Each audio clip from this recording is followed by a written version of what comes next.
নমস্কার, আমি পিয়ালি। তোমরা সকলে কেমন আছো? আশা করি ভালো আছো। আমরাও সকলে ভালো আছি বলতে আমি শুধু খারাপ আছি। আবারও আজকের একটি নতুন ব্লগে তোমাদের সকলকে স্বাগত জানাই। প্রতিদিনের মতন সমস্ত কাজকর্ম তো হয়েই গিয়েছে, আর কাজ হয়ে যাওয়ার পরে চা করে এই যে মানে আমাদের এই ভিতের মাঝেতে দাঁড়িয়ে দাঁড়িয়ে বেশ ভালো লাগছে খেতে চাটা, কারণ প্রচণ্ড ঠান্ডা আর তার উপরে শরীরটাও ভালো নয়, তাই কারণে একটু দাঁড়িয়ে দাঁড়িয়ে চাটাও খাচ্ছি আর ওয়েদারটাও এদিক ওদিক চারিদিক পরিবেশটাও দেখছি, বেশ ভালো লাগছে। তারপর কিছুটা সময় কাটিয়ে ঘরে এসে বসে বসে এডিটিংয়ের কিছু কাজ করছিলাম, আর তারই মধ্যেই দেখো বীর, ছোট, মাঝারি সব রকমের হনুমান এসে গিয়েছে। আর এসে গিয়েছে বলতে চুপি চুপি সারে আমার ঘরের দালানে ঢুকে গিয়েছিল, আমি কিন্তু বুঝতেই পারিনি। যাই হোক, আমার পাশে বাড়ির যা ভীষণভাবে ডাকাডাকি করতে, তবেই বুঝতে পেরেছিলাম। ওরা তো খুব শান্তভাবে আস্তে আস্তেই ঢোকে, এই একটা যাই হোক বিপদ থেকে বাঁচলাম বলতে পারো। বাড়ির টাকচারটা তো দেখতে পেলে, দেখো কি সুন্দর, কমপ্লিট তো করে দিয়েই গেছে ওনারা গতকাল। তো জল দেয়া হয়েছে সকালে, আবার বিকেলেও দেয়া হবে। আর এই যে আমার ঝায়ের মেয়ে, ও সব সময় চলে আসে আর কি। তারপর তো কাচাকুচি করার জন্য নেমে গেলাম কলতলাতে, যেহেতু জল এসে গিয়েছে, 11টা তো বাজেই।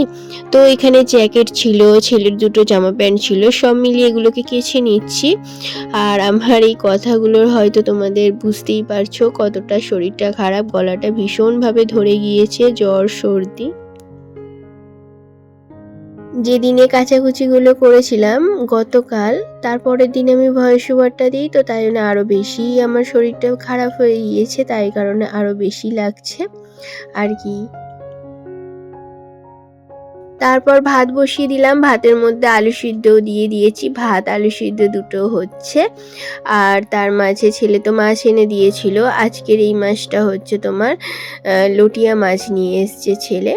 তো এই মাছটাকে ভালো করে ধুয়ে পরিষ্কার করে নেবো, বলতে এমনি তো কাটাকুটি করে দিয়েছে ওনারা, একটু খালি ভালো করে রগড়ে ধুয়ে নিলেই হয়ে যাবে। আর কিছু তো মাছটার মধ্যে কিছুই নেই বলতে পারো। আর মাছের সাইজটা বেশ আজকের বড়, বড় বড় লটিয়া মাছ।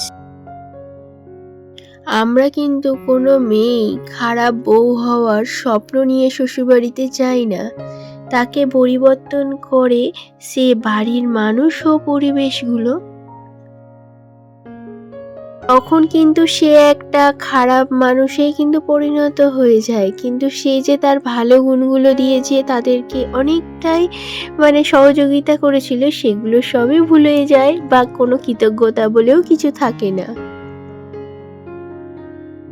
এগুলো নিয়েই কিন্তু আমাদের সমাজে চলে এসেছে। ওই যে আমরা মেয়েরা কিন্তু খারাপ নয়, ওই যে বললাম, কিন্তু পরিস্থিতির চাপে কিছু কিছু কারণে এটা হয়েই যায়, কিন্তু সেই যে মানসিকতা বা তার ভালো গুণগুলোর মধ্যে কোনো কিছুই কোনো বিকল্প থাকে না, তখন সে খালি শুধু খারাপ গুণগুলো নিয়েই যেন চলতে থাকে, তাই না?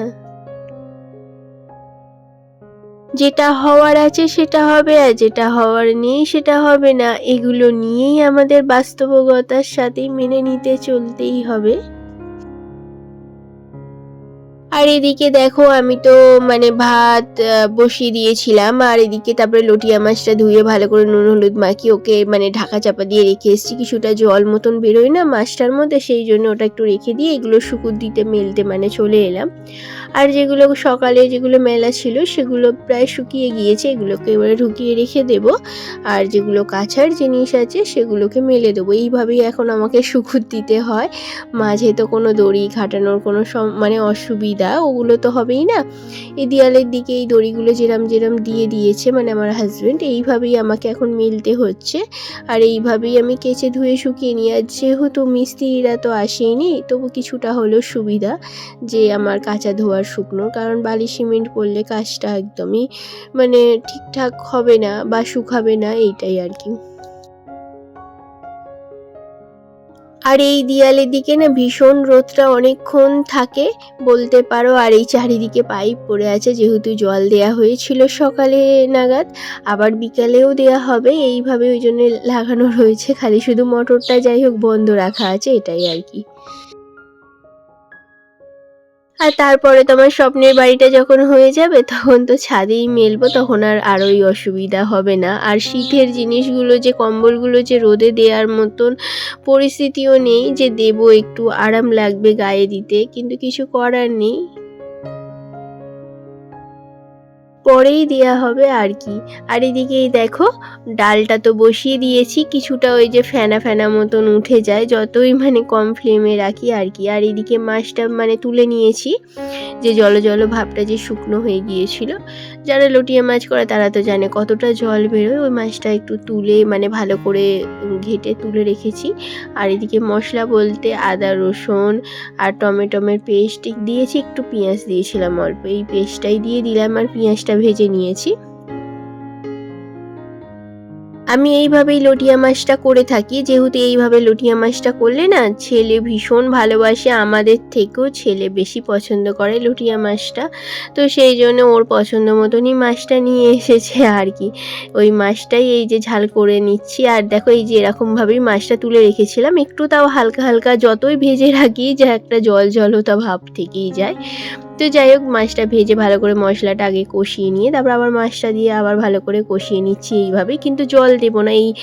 এই মানে তেল মশলার যে জলের ভাবটা, এটা দিয়ে মাছটা কিন্তু আমার সবটাই রান্না হয়ে গিয়েছে। দেখো ধনেপাতাও দিয়ে দিয়েছি, এরকমই থাকবে। তারপরে মুসুর ডালটা সাঁতলে নিলাম, সেরকমভাবে মশলা বলতে কাঁচা পেঁয়াজ দিয়েছি, পেঁয়াজটা ভাজিনি। আর একটু নুন হলুদ মিষ্টি যেরকম দেওয়ার হয় দিয়ে দিয়েছি, তাতে ধনেপাতাও দিয়ে দিলাম। যাই হোক একটা আমার মন পছন্দ মতন করে যাই একটা সাঁতলাতে হয়, সেইভাবে যে ফোড়ন দিয়ে সেইভাবে কোনো সাঁতলাইনি।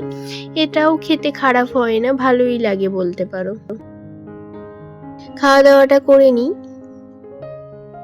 তারপর অনেকটা সময় কেটে গেছে বলতে পারো, তার মাঝে খাওয়া দাওয়া করে কাজকর্ম করে এখন প্রায় সন্ধ্যের দিকে বলতে পারো, সাঁঝবেলা হয়ে গিয়েছে। আর এই জল দিয়ে দিচ্ছে ছেলে।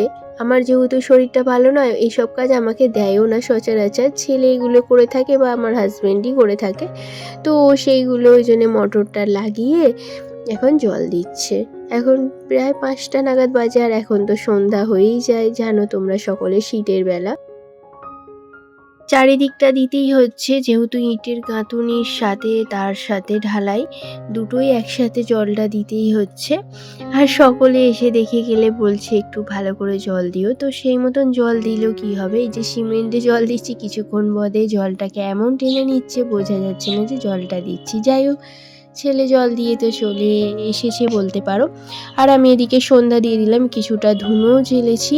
আর ভীষণ মশা, তারপরে সন্ধ্যা, তো সেই জন্যে দুটো কাজই একসাথে করলাম, ধুনোটা জেলে সন্ধে বাতিটা দেখিয়ে দিচ্ছি।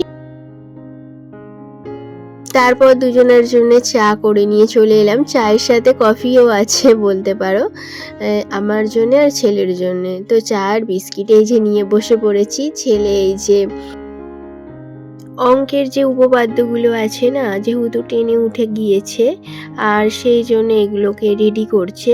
যেহেতু পড়ার মানে চাপটা বলতে এখনও পড়া শুরু হয়নি, তাই নিয়ে উপপাদ্যগুলোই দিদিভাই করাচ্ছে, তো সেই জন্য ওগুলোই প্রিপারেশান নিচ্ছে। আর হচ্ছে একটু চা বিস্কিটও খাওয়া হচ্ছে আর ওগুলো দেখাও হচ্ছে। তারপরে টিউশন যাবে, যেহেতু 6:30 থেকে টিউশন, তো এখন 6টা বাজে। এই যে দুজনে মিলে চা বিস্কিটটা খেয়ে নিই, আর ও একটু দেখে নিক পড়াটা, এই করেই সন্ধ্যেটা কাটিয়ে ফেললাম দুজনে মিলে। তার মাঝে তো দুষ্টুমি আছেই, বড় হলে কি হবে, একদম মানে দুষ্টু, ভালো মন্দ মিশিয়েই চলে ওর সাথে সারাক্ষণই টাইম। তো এই পর্যন্তই রাখলাম। তোমাদের কেমন লাগলো আমাকে কমেন্ট করে জানাতে ভুলবে না, ভালো লাগলে একটা লাইক করে দেবে। আর তোমরা সকলে ভালো থাকবে, আবারও দেখা হবে।